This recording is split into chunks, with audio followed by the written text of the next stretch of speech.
Hello, everybody. Today is day 214, and now we're reading from 2 Kings in chapter 20 and 21. Hezekiah, once again, we're revisiting about his death, his sickness that was going to lead to death. So the Bible tells us that he was sick with a sickness that was going to lead to death. But he turns to God, and God miraculously intervenes, and he extends his years, gives him 15 more years, of which, had God not intervened and responded to his prayer, no doubt he would have died then. So he recovers. And the king of Babylon, something interesting about this. Did you notice that he was to take figs and apply the figs to his boils? And in doing that, then he would be healed. I find it interesting that there are many ways that God provides healing. Sometimes it's instantaneous. Sometimes it's miracles of healings. But this demonstrates that God will work in ways that maybe sometimes we don't understand, which would suggest to us that, yes, God can work through medicine. He can work through diet. He can work through a lot of different means wherever our faith is released. So I found that to be interesting. Well, anyways, the king of Babylon hears of his sickness and then of his recovery. And so he sends a delegation with gifts to offer King Hezekiah. Hezekiah, though, does a very foolish thing.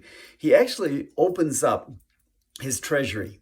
And maybe it's a bit of arrogance and pride, and he wants to show off, but he discloses all the silver and the gold in his armory, and he's letting Babylonians see what he has and what's there. So Isaiah approaches Hezekiah and he asks him, what did you show the delegation that came in? And Isaiah tells him, Hezekiah says, listen, I showed him everything. There's nothing I didn't show him. So he pretty much took him on a tour of all of the things that the riches and the wealth and possessions and armory, everything that he had.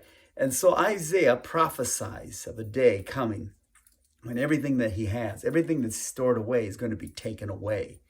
And in fact, not only that, but his children will be taken into captivity. Many of them will be made eunuchs and forced to serve in the Babylonian kingdom. And Hezekiah discloses a selfish side of him. It's unusual. It's actually eerie, because his response when he hears this prophecy, most of us would say, oh man, this is terrible. We would be crushed by it. But Hezekiah doesn't. He actually says, good. At least all will be well in my day, at least. And so it's striking, because it's as if he doesn't care about his children's children. He's not worried about it, because as long as everything's going to be right in his day. Well, Hezekiah dies, and his son Manasseh takes the throne, and he reigns in his place. Now, he's only 12 years of age, but the Bible gives a very gloomy description of this king. He's evil. He rebuilt. In fact, he takes everything that Hezekiah reversed, all that when he stopped the generational sins of his forefathers and all the wickedness, and he reversed it all. Here comes Manasseh, and he rebuilds back. He rebuilt those high places and reestablished the Baal altars and the images. In fact, the Bible says he worshipped all the hosts of heaven. He in fact reinstated the sacrifice of the kids and made his sons pass through the fire. He indulged in witchcraft and mediums. In fact, the Bible says that he seduced the entire nation. And how quickly change can take place, isn't it? How quickly things can fall. And that's what we see happening here. And there were serious ramifications for this. Captured the heart of God. God was so disturbed.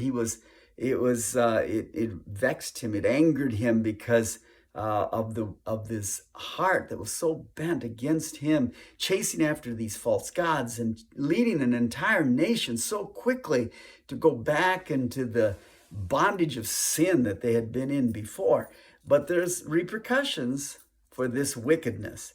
And this is where God declares that he's more wicked than all the sins of the Amorites. He identifies Manasseh as a very evil king that has led an entire nation. And God then gives this tremendous discourse that he's going to, the consequences for this is that indeed he's going to deliver them over to the enemies, that Jerusalem's going to be wiped clean away, and they will be taken and to this foreign land. They'll be held captive, and it's going to be a very dark, dreary, gloomy period that's coming. Now that's where this leads us, and we understand that they're going to be in there, and then God will bring them back. I mean, it's not that God is cutting them off in the sense of saying, okay, I'm done with you and I'm not going to have any more to do with you. We know here that God's covenant promise, he cannot lie. He will not recant the things that he's promised. But this is almost a disciplinary action, and this is his response to wickedness and evil and their rebellion.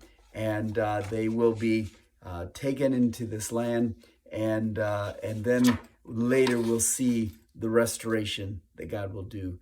All this is a warning to us, the importance of pursuing God, that we make sure that we're following his word completely, that we hate evil like God hates evil, that we embrace the truth, that we long to be a righteous people. Holiness, without holiness, no man will see the Lord. And why it's so important that we recognize how much God is drawn to righteousness and obedience, and that you and I as Christians now need to embrace Christ, and why it's so important for you and I to do that which is pleasing to him.